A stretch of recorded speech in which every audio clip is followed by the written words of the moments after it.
अरे भाई, ये रातों रात कौन सा अजूबा हो गया। हम अपने ही मोहल्ले में हैं या कहीं और आ गए हैं? हाँ, मुझे भी ऐसा ही लग रहा है। हमारे घर के सामने तो राजेश की टूटी हुई बालकनी थी ना। ये रातों रात इतनी बड़ी बालकनी कैसे बन गई? सुबह के समय जब सभी पड़ोसियों की नजर राजेश की बड़ी सी शीशे वाली बालकनी पर पड़ती है तो सब पड़ोसी उसे देखकर आपस में बातें करने लगती हैं। अरे भाई, रातों रात इनके यहाँ कौन सी डकैती पड़ गई जो इतनी बड़ी बालकनी बन गई इनके घर में? मम्मी, मुझे तो कुछ समझ ही नहीं आ रहा। कल तक तो इनके पास ये टूटी फूटी बालकनी ठीक कराने के भी पैसे नहीं थे और आज इतनी बड़ी बालकनी रातों रात बनवाकर खड़ी कर दी। जरूर दाल में कुछ काला है। हाँ हाँ, दाल में काला नहीं, मुझे तो दाल ही काली लग रही है। आखिर सब लोग राजेश की इतनी बड़ी बालकनी देखकर हैरान क्यों हो रहे थे और रातों रात राजेश ने इतनी बड़ी शीशे वाली बालकनी बनवाई कैसे, ये जानने के लिए आपको वीडियो को एंड तक देखना होगा। बहू, हो गई तुम तैयार? बेटा, आज तुम्हारी पहली रसोई है तो अच्छे से भगवान के आगे हाथ जोड़कर मीठे में कुछ प्रसाद बना लेना। उसके बाद जो तुम्हारा मन करे वो बना लेना। सरला के 2 बेटे हैं। बड़े बेटे रोहित की शादी पहले हो चुकी है जबकि छोटे बेटे अंकित की शादी अभी अभी हुई है। आज छोटी बहू अनाया की पहली रसोई है। सरला अनाया से बातें कर ही रही होती है तभी दिव्या और तान्या भी वहाँ आ जाती हैं। अरे वाह अनया, तुमने तो साड़ी खुद से ही पहनी और बहुत अच्छी भी पहनी है। और ये हरा कलर तुम पर बहुत जच रहा है। थैंक यू दीदी। ग्रीन कलर मेरा फेवरेट है, इसलिए मेरे ज्यादातर कपड़े ग्रीन कलर के ही हैं। अनाया की बात सुनकर सब लोग मुस्कुराने लगते हैं। इधर अनाया जैसे ही रसोई की तरफ जाती है तभी दिव्या भी उसके पीछे चली जाती है। भाभी, आज तो आपकी पहली रसोई है और देखो बाहर कितना अच्छा मौसम हो रहा है। बुआ, मौसम अच्छा हो रहा है, बारिश भी आ गई। देखो कितनी अच्छी बारिश हो रही है बाहर।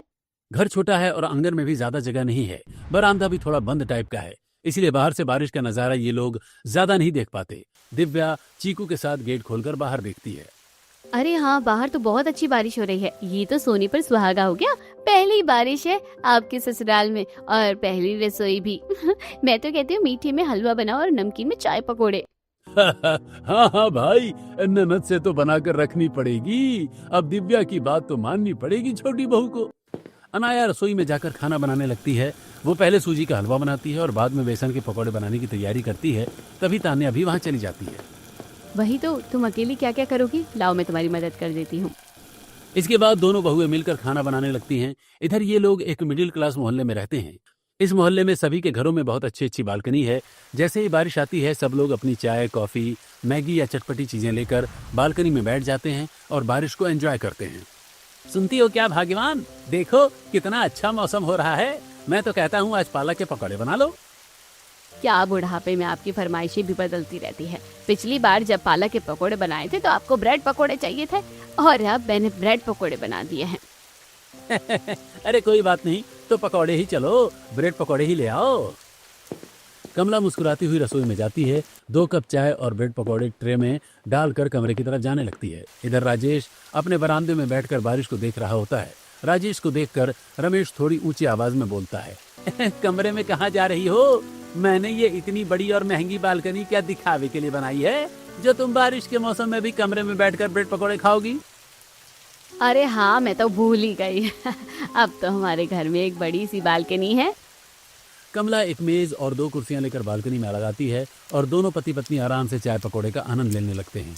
इधर अनाया ने भी पकौड़े बनाकर तैयार कर दिए हैं। घर पर बहुत अच्छी खुशबू फैल जाती है। लगता है चाची मास्टर शेफ है। देखो तो खाने की कितनी अच्छी खुशबू फैल गई है घर में। वाह भाई, चाची के चमचे, अभी तक खाना टेस्ट भी नहीं किया है और अभी से चाची को मास्टर शेफ घोषित कर दिया। सब लोग ऐसे ही मस्ती मजाक करने लगते हैं। थोड़ी देर बाद दोनों बहुएं चाय पकौड़े लेकर आती हैं। अनाया को रसोई से आने के बाद गर्मी लग रही होती है। यहाँ पर तो घुटन सी हो रही है। चलो बालकनी में बैठकर चाय पीते हैं। जैसे ही अनाया बालकनी का नाम लेती है सभी घर वाले चुप हो जाते हैं क्योंकि इस मोहल्ले में सबसे बेकार और टूटी फूटी बालकनी इन्हीं के घर की है। अरे कहाँ बारिश में बालकनी में जाती हो, परेशान हो जाओगी। सब लोग यहीं बैठे हैं, यहीं पर बैठ जाओ। अंकित के इतना कहती है अनाया वहीं बैठकर चाय पकौड़े सबको देती है और खुद भी खाने लगती है। अब भाई सच में मानना पड़ेगा, पकौड़े तो बहुत ही अच्छे बने हैं। हाँ, चीकू सही कह रहा था, हमारी बहू मास्टर शेफ है। सरला की बात सुनकर सब लोग हंसने लगते हैं और सभी अनाया को पहली रसोई का नेक भी देते हैं। ऐसे ही दिन बीतने लगते हैं। एक दिन अनाया और तान्या अपने घर का काम कर रही होती हैं, तभी घर के सामने से पड़ोसन पिंकी गुजरती है।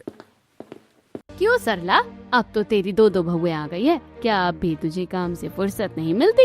नहीं नहीं बहन, ऐसी कोई बात नहीं है। आजकल मौसम इतना ज्यादा खराब रहता है, जरा सी देर में बारिश आ जाती है और फिर बारिश में कहाँ ही जाए।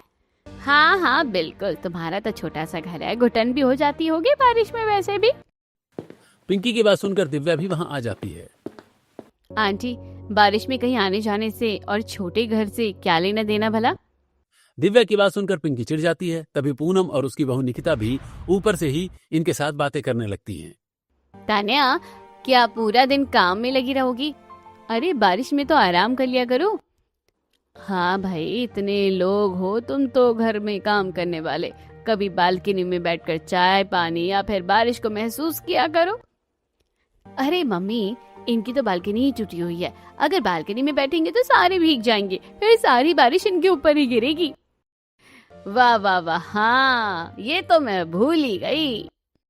दोनों सास बहू खुद से ही बातें बनाती हैं और खुद ही जोर जोर से हंसने लगती हैं। इधर इनकी बातें सुनकर सरला और दिव्या को तो गुस्सा आ जाता है। दिव्या कुछ बोलने ही वाली होती है, लेकिन सरला उसका हाथ पकड़कर उसे अंदर ले जाती है। पता नहीं खुद को क्या समझते हैं, बड़ी सी बालकनी बना ली तो क्या गरीबों को ऐसे परेशान करेंगे? वैसे भी कभी तो दिन आएगा कि हम भी अपने घर में एक बड़ी सी शीशे वाली बालकनी बनाएंगे, इन लोगों से अच्छी। हाँ हाँ बेटा, बिल्कुल, मैंने लॉटरी लगाई है, अगर पैसे निकल गए तो हम अच्छी बालकनी जरूर बनाएंगे। लो जी, फिर से शुरू हो गया। बुढ़ापा गया लेकिन इनका लॉटरी खेलने वाला शौक नहीं गया। सरला की बात सुनकर सब लोग हंसने लगते हैं। दरअसल राजेश को जवानी से ही लॉटरी खेलने का बहुत शौक था। बुढ़ापे तक भी उसका ये शौक गया नहीं है, लेकिन आज तक भी बेचारे की लॉटरी में एक फूटी कौड़ी नहीं मिली। ऐसे ही दिन बीतने लगते हैं। एक दिन रमेश की बालकनी में पड़ोसियों के कुछ बच्चे खेल रहे होते हैं। मम्मी मम्मी देखो न, रमेश चाचा की बालकनी में सब लोग खेल रहे हैं, मैं भी वहाँ खेलने जाऊँ? नहीं बेटा, वहाँ मत जाना, तुम्हें पता नहीं कमला चाची का, वो तुम्हें तुरंत भगा देगी वहाँ से। नहीं भगाएगी, देखो ना सब लोग खेल रहे हैं। चीकू तान्या की बात नहीं मानता और सीधा रमेश की बालकनी में बच्चों के साथ खेलने चला जाता है। लेकिन जैसे ही वो बालकनी में आता है, अरे तुम लोग यहाँ क्या कर रहे हो, जाओ अपने घर। देखो तो तुम्हारे पैर कितने गंदे हो रहे हैं, जरा भी अक्ल नहीं है, जाओ अपनी बालकनी में खेलो। अरे भाई, इनकी बालकनी कहाँ है भाई, कहीं भी खेलो, हमारी तरफ से बस हमारा घर गंदा मत करो। कमला और रमेश चीकू को वहां से भगा देते हैं। मोहल्ले वाले आपस में ठीक रहते हैं, लेकिन पता नहीं क्यों इन बेचारों को उनकी टूटी फूटी और छोटी बालकनी का ताना देते रहते हैं। चीकू रोता हुआ घर आ जाता है। बेटा क्या हुआ तुझे, रो क्यों रहा है? दादू, आपने मना किया था पापा से रमेश चाचा की बालकनी में जाने के लिए, फिर भी जिद करके गया और अब क्या होना था वही हुआ, भगा दिया उन्होंने। अरे भाई, इस मोहल्ले के सबसे खराब लोग हैं ये, और बदकिस्मती से हमारे पड़ोसी हैं। दादू, आप कब बनवाओगे घर में बड़ी सी बालकनी? मुझे भी बालकनी में खेलना है। चीकू की बात सुनकर सब लोग उदास हो जाते हैं। बेटा जरूर बनवाऊंगा, तू अभी अपनी पढ़ाई पर ध्यान दे, वैसे भी अब आप बड़े हो गए हो, ऐसे दिन भर खेलना जरूरी नहीं है। राजेश को कुछ मेडिकल समस्या है, जिसकी वजह से वो ज्यादा चल फिर नहीं पाता है। इधर उनके दोनों बच्चे कंस्ट्रक्शन साइट पर मजदूरी का काम करते हैं। उनकी आमदनी इतनी नहीं है कि वे अपना घर रिपेयर करा सके, ऊपर से ज्वाइंट फैमिली है, तो बस बच्चों का ही खर्चा पूरा हो पाता है। राजेश चीकू को समझाते हैं। ऐसे ही दिन बीतने लगते हैं। एक दिन रोहित और अंकित कंस्ट्रक्शन साइट पर काम कर रहे होते हैं, तभी अचानक बारिश आ जाती है और सब लोग काम छोड़कर एक तरफ बैठ जाते हैं। उनके सामने एक बहुत बड़ा घर होता है, जिसकी शीशे की बालकनी होती है। अंकित, देखो तो कितना प्यारा घर है, कितना सुकून मिल रहा है इस घर को देखकर। भैया, मैं तो इसकी बाहर की नहीं, इसमें पड़ी इतनी सारी जगह देख रहा हूँ। देखो अंकल आंटी कितने प्यार से बारिश को देख रहे हैं और आराम से चाय भी पी रहे हैं। हाँ यार, पता नहीं कितनी मेहनत करनी पड़ेगी इस तरह की बालकनी के लिए। पूरा परिवार गर्मी में सबसे ज्यादा अगर किसी चीज को मिस करता है तो वो बालकनी में बैठकर चाय कॉफी पीना और बारिश को एंजॉय करना है। लेकिन फिलहाल इनकी आर्थिक स्थिति ऐसी नहीं है कि ये एक अच्छी बालकनी बनवा पाए। दोनों भाई ऐसे ही थोड़ी देर बैठकर बातें करते हैं। उसके बाद बारिश बंद होती है और ये फिर से अपने काम पर लग जाते हैं। ऐसे ही दिन बीतने लगते हैं। एक दिन अनाया और तान्या घर का काम कर रही होती हैं। तान्या दीदी, आज खाने में क्या बनाया? आज तो घर में कोई सब्जी भी नहीं है।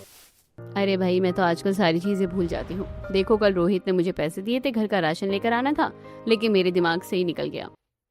कोई बात नहीं, अभी तो 5 बजे हैं। एक काम करते हैं, हम बाजार चलते हैं, इसी बहाने हमारी वॉक भी हो जाएगी, अच्छा मौसम हो रहा है और घर का सामान भी आ जाएगा। हाँ, ये ठीक रहेगा। रुको, मैं पैसे और थैला लेकर आती हूँ। दोनों बाजार में सामान लेने के लिए चली जाती हैं। सारा सामान खरीदने के बाद दोनों वापस आने लगती हैं। भगवान, बाजार में तो निकलना भारी रहता है। कितने अच्छे अच्छे पकवान बन रहे हैं, हर तरफ खुशबू आ रही है। हाँ, बारिश के मौसम में चटपटी चीजें खाने का मन करता है। मेरा मन तो पनीर के पकोड़े खाने का कर रहा है। अरे तो पहले बताना था ना, हम थोड़ा सा पनीर लेते। अब तो पैसे भी नहीं बचे हैं। कोई बात नहीं दीदी, कभी फिर बना लेंगे। दोनों ऐसी बातें कर रही होती हैं जैसे ही अपने मोहल्ले वाली गली में आती हैं। इन्हें देखकर पड़ोसन पूनम कहती है, अरे कहाँ जा रही हो दोनों? आ जाओ, एक एक कप चाय पियेंगे बालकनी में बैठकर। नहीं काकी, अभी तो शाम का वक्त है, खाना बनाना है, कभी फिर आएंगे। पूरा मोहल्ला शाम के वक्त अपनी अपनी बालकनी में बैठकर चाय एंजॉय कर रहा होता है। इधर जैसे ही दोनों बहुएं घर आती हैं, राजेश सरला से कहता है, सरला सुनती हो क्या? अब मेरी चारपाई आंगन में ही लगा दो, अंदर कमरे में तो बड़ी घुटन हो रही है।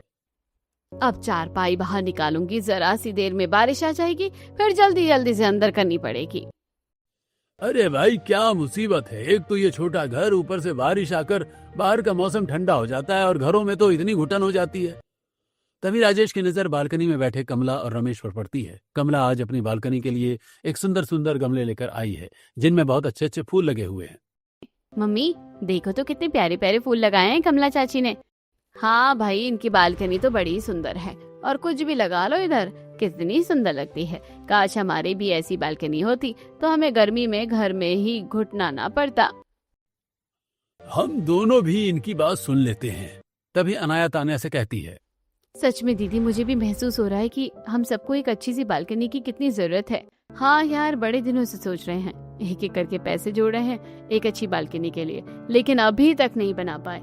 जब भी सोचते हैं तभी कुछ न कुछ हो जाता है। क्या मतलब? मैं कुछ समझी नहीं।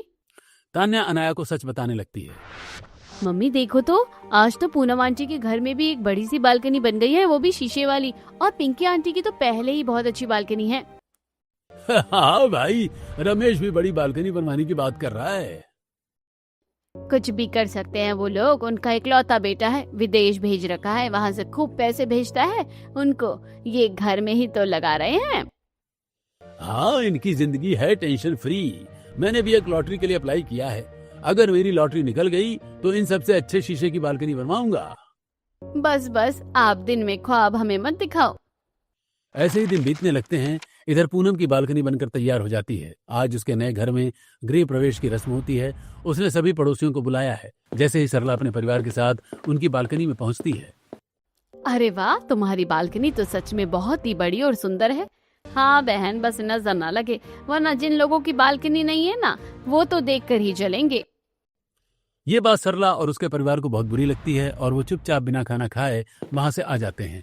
घर आने के बाद अंकित गुस्से में बोलता है, ये पूनम आंटी खुद को समझती क्या है? आज इनके घर अच्छी बालकनी है तो क्या हुआ, कल हमारे भी दिन आएंगे।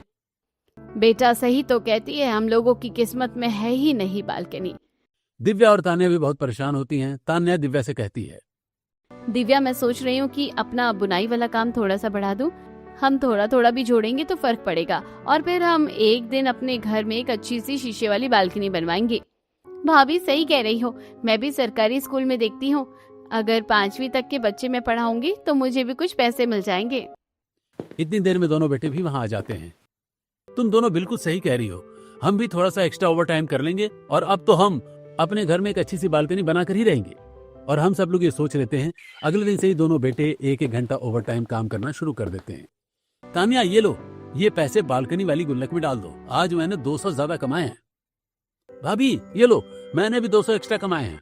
और ये 150 रुपए मैंने भी बुनाई से किए हैं। ऐसे ही दिन बीतने लगते हैं। पहले इनके पास कुछ पैसे इकट्ठा हो जाते हैं। भैया अब हमें बात कर लेनी चाहिए, बारिश का मौसम आने वाला है। बारिश के मौसम में ही तो बालकनी की सबसे ज्यादा जरूरत होती है। हाँ भाई, मैंने बात कर ली अपने दोस्त से, हम कल ही जाकर सारा सामान ले आएंगे। सब लोग ये सोचकर बहुत खुश हो रहे होते हैं कि अब उनके घर में भी फाइनली बड़ी सी बालकनी बनेगी। लेकिन शायद भगवान को कुछ और ही मंजूर था। अगले दिन राजेश का दोस्त सतपाल घर आ जाता है। राजेश चलो चलते हैं, एक लॉटरी का नंबर निकला है, क्या पता इस बार हमारी किस्मत चमक जाए। अरे भाई थोड़ा धीरे बोल, परिवार वाले सुन लेंगे तो जाने नहीं देंगे। राजेश अपने दोस्त के साथ बातें करता है और चुपके से घर से निकल जाता है। वहां पर ये दोनों लॉटरी लगाते हैं और जैसे ही घर आते हैं, एक रोड एक्सीडेंट में राजेश को काफी चोट लग जाती है। सतपाल जैसे तैसे लोगों की मदद से उसे अस्पताल पहुंचाता है। जब सब लोगों को पता चलता है तो वो अस्पताल ही आते हैं। भाभी फटाफट पैसे दे दो, क्योंकि इलाज में बहुत ज्यादा पैसों की जरूरत पड़ेगी और अगर किसी से मांगेंगे तो ब्याज पर ही मिलेंगे। ब्याज तो दिन दुना रात चौगुना बढ़ता ही है।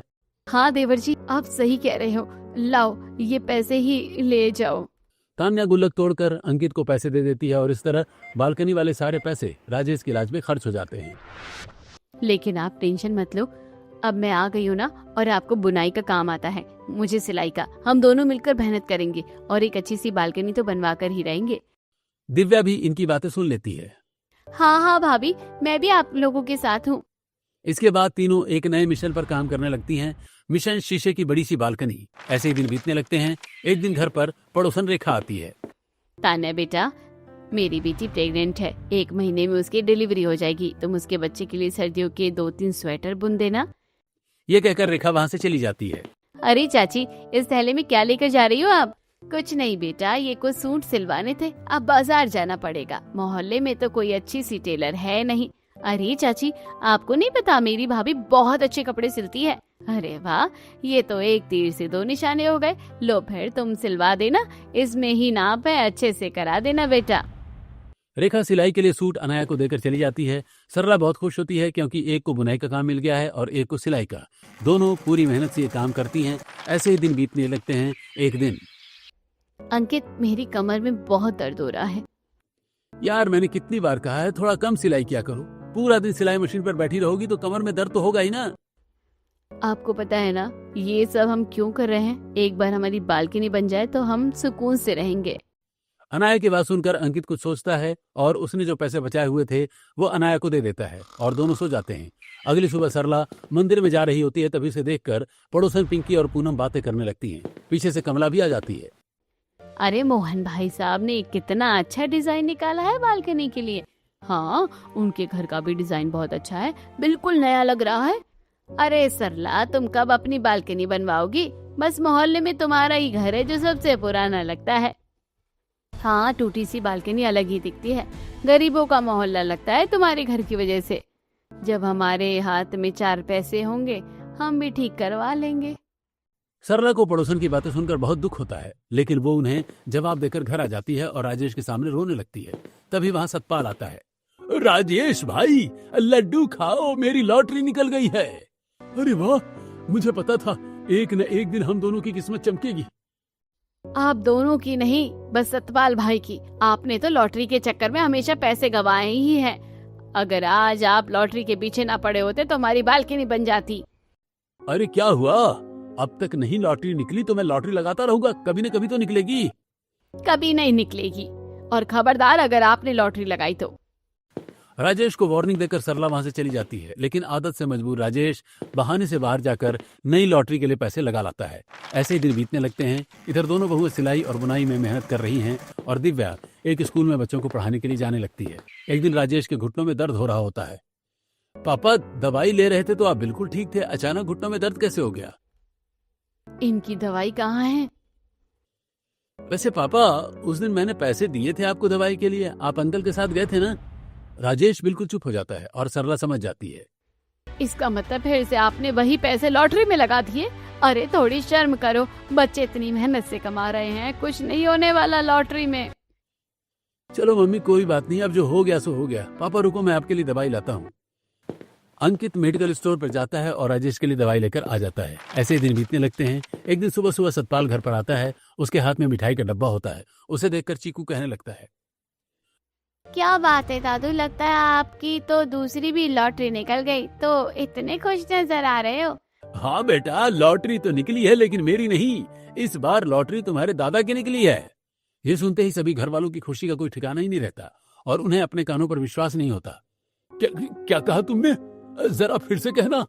वही जो तूने सुना मेरे दोस्त, लॉटरी तेरी निकल गई है। अरे ये बेहुदा मजाक मत करना हमारे साथ, देखो हम पहले ही परेशान हैं। नहीं भाभी जी, मजाक नहीं कर रहा हूँ, सच में आप लोगों की लॉटरी निकल गई है, पूरे 10 लाख की निकली है। ये सुनकर तो पूरा परिवार खुशी से झूमने लगता है। देखो, मैंने कहा था ना एक दिन मेरी लॉटरी जरूर निकलेगी, और वो दिन आ गया। अब हम अपनी बड़ी सी शीशे वाली बालकनी बनवाएंगे। दादू, मेरे लिए विराट कोहली वाला बल्ला और बॉल भी मंगवाना। हाँ, मेरे शेर बच्चे, सब कुछ करेंगे। रोहित और अंकित एक दूसरे को गले लगाते हैं। अनाया और तान्या भी बहुत खुश होती हैं। लगता है मम्मी की डांट का असर हुआ है। मम्मी हर बार पापा को लॉटरी लगाने के ताने देती थी, तो इस बार तो लॉटरी को भी शर्म आ गई। हाँ भाई, कुछ भी कह लो, लेकिन सच में अजूबा ही हो गया। सब लोग बहुत खुश होते हैं और इस तरह अब ये अपनी बड़ी सी शीशे वाली बालकनी बनाने के बारे में सोचते हैं। अब हमारे घर में भी फाइनली बड़ी सी शीशे वाली बालकनी होगी और अब हम भी कमला आंटी और रमेश अंकल को इसमें बैठकर चढ़ाएंगे। हाँ हाँ, ये काम तो हमें सबसे पहले करना है। कैसे सबसे ज्यादा मजाक बनाया मोहल्ले वालों ने हमारी, और अब इस मोहल्ले में सबसे अच्छी बालकनी हमारी होगी, वो भी शीशे वाली। सभी लोग बहुत खुश होते हैं। इधर अंकित और रोहित बालकनी के सामान लेने के लिए चले जाते हैं। तभी राजेश बोलता है, अरे बेटा, मैं भी चलूंगा तुम्हारे साथ। मेरा भी सपना है अपने घर की बालकनी का सामान खुद से लूं। राजेश की बातें सुनकर दोनों बेटे पापा को साथ ले जाते हैं और अपने पापा को ऑटो रिक्शा में बिठाकर ले जाते हैं। वहां जाकर तीनों बालकनी का सारा सामान खरीदते हैं। कारीगर इनके साथ आता है और रातों रात इनकी शीशे वाली बालकनी को इंस्टॉल करके चला जाता है। अरे वाह, ये तो बहुत अच्छी लग रही है। हाँ, मुझसे तो रहा नहीं जा रहा। भगवान जी, अब जल्दी जल्दी बारिश कर दो, फिर हम पकोड़े बनाएंगे और अपनी बालकनी में बैठकर आराम से खाएंगे। हाँ हाँ, अब बस बारिश की ही कमी है। मम्मी, बालकनी तो बहुत बड़ी हो गई है, इसमें तो मैं आराम से खेल सकता हूँ और गिरूंगा भी नहीं। हाँ बिल्कुल मेरे बच्चे, यहाँ पर तो खेलना पढ़ना सब करना। राजेश और सभी घर वाले बहुत खुश हो जाते हैं। इन्होंने अपनी बालकनी के लिए फर्नीचर वगैरह भी मंगवा लिया था, जो दोनों बहुओं ने लाकर लगा दिया। आन्या, तुझे बहुत बड़ा शौक है ना बालकनी में फूल पौधे लगाने का, कल जाकर ले आना। सरला की बात सुनकर सब लोग खुश हो जाते हैं, लेकिन तभी राजेश थोड़ा सोच में होता है। पापा, आपको क्या हुआ? आप क्यों इतना सोच विचार कर रहे हो? कुछ नहीं बेटा, मैं सोच रहा हूँ कि सुबह जब मोहल्ले वालों की आँख खुलेगी तो उनको हमारी ये बड़ी सी शीशे वाली बालकनी दिखेगी। उनके तो होश उड़ जाएंगे। बस होश नहीं उड़ेंगे, उनके तो कलेजे में आग लग जाएगी। सरला की बात सुनकर सब लोग हंसने लगते हैं। ऐसे ही रात होती है और सब लोग सो जाते हैं। जैसे ही अगली सुबह होती है, रमेश और कमला बालकनी में चाय पीने के लिए आ जाते हैं। इधर पिंकी, मोहन, पूनम और निकिता भी अपनी अपनी बालकनी में होते हैं। जैसे ही उनकी नजर राजेश के घर पर पड़ती है, अरे भाई, ये तो रातों रात कौन सा जुबा हो गया? हम अपने ही मोहल्ले में हैं या कहीं और आ गए हैं? हाँ मुझे भी ऐसा ही लग रहा है। हमारे घर के सामने तो राजेश की टूटी हुई बालकनी थी ना, ये रातों रात इतनी बड़ी बालकनी कैसे बन गई? राजेश के घर में इतनी बड़ी बालकनी देखकर सभी पड़ोसियों को जलन होती है। जैसे ही वे उनके घर जाकर पूछने लगते हैं, अरे वाह, तुम्हारी बालकनी तो बहुत ही अच्छी लग रही है। हाँ, और बहुत बड़ी भी है, इसमें भी बहुत अच्छी क्वालिटी के शीशे लगाए हैं। लेकिन ये तो बताओ, रातों रात ये सब हुआ कैसे? अंकल, मेहनत तो हम बड़े दिनों से कर रहे थे, लेकिन हमारी मेहनत रात ही रंग लाई है।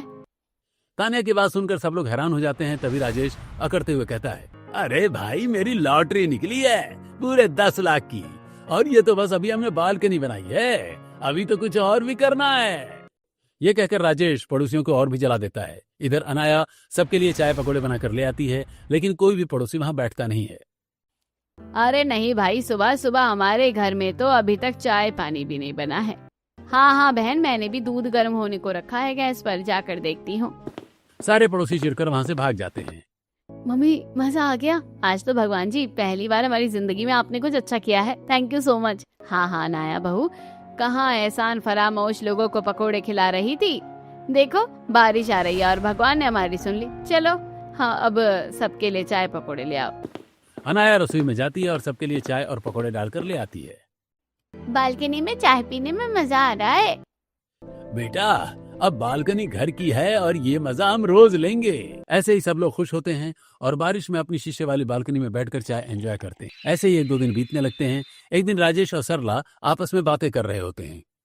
देखो सरला, अब बालकनी को बनवाने में तो 2-3 लाख रुपए ही खर्च हुए हैं। मैं सोच रहा हूँ हमारे पास जो पैसे बचे हैं और हमारी बहू ने कितनी मेहनत की है, तो क्यों ना हम उनके लिए कुछ करें। हाँ, हमारी बहू तो बहुत गुणवान है। घर पर ही उन्होंने अपना एक छोटा सा बिजनेस जोड़ लिया था, सिलाई और बुनाई का। इस हिसाब से तो अगर हम इनकी बुटीक बनवा दें तो बहुत अच्छा रहेगा। इन्हीं पैसों से फिर वो पैसे आते रहेंगे और हमारी बहुएं भी पैरों पर खड़ी हो जाएंगी। हाँ, ये तो बिल्कुल सही आइडिया है। राजेश अपने घर के पास ही एक छोटी सी बुटीक रेडी करवाता है। सरला और राजेश दोनों बहुओं से बुटीक की ओपनिंग करवाते हैं। जैसे ही दोनों अपनी बुटीक देखती हैं, दोनों बहुत खुश हो जाती हैं और एक दूसरे को गले लगा लेती हैं। सच में हमें तो यकीन ही नहीं हो रहा कि हमारी किस्मत रातों रात पलट गई है। हाँ मम्मी पापा, ये हमारे लिए सच में बहुत बड़ा तोहफा है। दोनों बहुएं खुश होती हैं और उसमें अपना सारा सामान वगैरह शिफ्ट कर लेती हैं। चलो अब शहर वालों को भी पता लगेगा कि मेरी भाभी कितनी टैलेंटेड है। हाँ हाँ, तान्या के जैसी बुनाई तो आसपास कोई करता ही नहीं है। अभी भी शहर से आते हैं इसके पास लोग कपड़े बनवाने। हाँ बिल्कुल, और अब अनाया भाभी की सिलाई के बारे में पता लगेगा तो अब तो और भी ज्यादा भीड़ लग जाएगी। चलो भाई, फाइनली हमारे भी अच्छे दिन आ गए। भैया सच में बहुत खुशी हो रही है। ये लोग इस बुटीक की छोटी सी ओपनिंग करते हैं और सभी पड़ोसियों को बुलाते हैं, लेकिन पड़ोसी तो इनकी सफलता देखकर जल रहे होते हैं। भाई इनके मजे हैं, रातों रात लॉटरी निकल गई और अब सारे काम करवा लिए। पड़ोसी इनसे सीधे मुंह बात भी नहीं करते। पहले हमेशा इन्हें टूटी फूटी बालकनी का ताना देकर निकलते थे, लेकिन अब इनकी अच्छी बालकनी को देखकर भी उतने ही जल रहे हैं। ऐसे ही दिन बीतने लगते हैं। इधर राजेश बचे हुए पैसों से चीकू के लिए कुछ एफडी करवा देते हैं और कुछ पैसों से दिव्या की शादी के लिए गहने वगैरह खरीद लेते हैं। ऐसे ही दिन बीतने लगते हैं। एक दिन अचानक बहुत तेज बारिश आने लगती है। अब तो बारिश आते ही अलग ही खुशी होती है। हाँ, खुशी तो होगी ही। मेरी बनाई हुई शीशे की बालकनी में बैठकर चाय और पकौड़े जो मिलते हैं तुम्हें। राजेश की बात सुनकर सरला हंसने लगती है। तभी अनाया कहती है, तो मम्मी पापा फिर आप लोग यहाँ क्यों बैठे हो? चलो बालकनी में, पकोड़े तो हम दोनों लेकर आएंगे ना। राजेश और सरला अपनी इस शीशे वाली बालकनी में चले जाते हैं। इधर थोड़ी देर में रोहित और अंकित भी काम से वापस आ जाते हैं। दोनों बहुएं मिलकर पकौड़े बनाती हैं।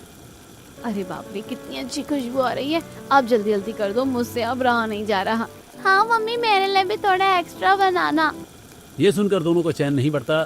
थोड़ी देर में सबके लिए चाय पकौड़े लेकर बालकनी में चली जाती हैं। इधर अचानक हवाएं तेज चलने लगती हैं। कमला और रमेश अपनी बालकनी में बैठे चाय पानी पी रहे होते हैं। अरे ये इन लोगों ने जो इतनी बड़ी शीशे की बालकनी बनवाई है ना, क्या सोचकर बनवाई है? हाँ वही मैं सोच रही हूँ, थोड़ी सी हवा आएगी ये शीशे नीचे निकल कर गिरने लगेंगे। हाँ, बिल्कुल, इनके घर तो नीचे जाने में भी खतरा है खराब मौसम में। दोनों पति पत्नी ऐसे ही इनकी बातें करके चिढ़ रहे होते हैं, आपस में बातें कर रहे होते हैं, लेकिन इनकी बालकनी का तो कुछ नहीं होता। अचानक तेज हवाओं में रमेश की बालकनी के शीशे हिलने लगते हैं। अरे ये क्या हो रहा है? हमारी बालकनी के शीशे कैसे हिल रहे हैं? नहीं, मुझे समझ में नहीं आ रहा। जैसे ही दोनों उठकर देखते हैं तो इनका एक पाइप बिल्कुल ब्लॉक हो रहा होता है और बारिश इतनी ज्यादा तेज होती है कि देखते ही देखते छत पर पानी भर जाता है। जल्दी कुछ करो, कारीगर को बुलाओ, वरना ये बालकनी के शीशे तो नीचे आ बैठेंगे। ये देखो, पानी भरने की वजह से ये सीमेंट ढीली हो गई है। वहाँ तेज बारिश हो रही होती है। अचानक तेज हवाओं में इनकी बालकनी के शीशे हिलने लगते हैं और दोनों डर जाते हैं। बचाओ बचाओ, कोई है, हमारी छत पर पानी भर गया है। कमला और रमेश की आवाजें पिंकी, मोहन और पूनम सब लोग सुन लेते हैं। अरे भाई, बारिश में लोगों को क्या ही फर्क है। मम्मी, लगता है इनकी छत पर पानी भर गया है। हाँ तो भर गया तो भर गया, ऐसी बारिश में कौन अपने घर से जाएगा। इधर मोहन भी इनको चिल्लाते हुए देखता है, लेकिन कोई भी इनकी मदद करने के लिए नहीं जाता। इधर जैसे ही तान्या अपनी शीशे वाली बालकनी की एक खिड़की खोलती है तो उसे उनकी आवाज सुनाई देती है।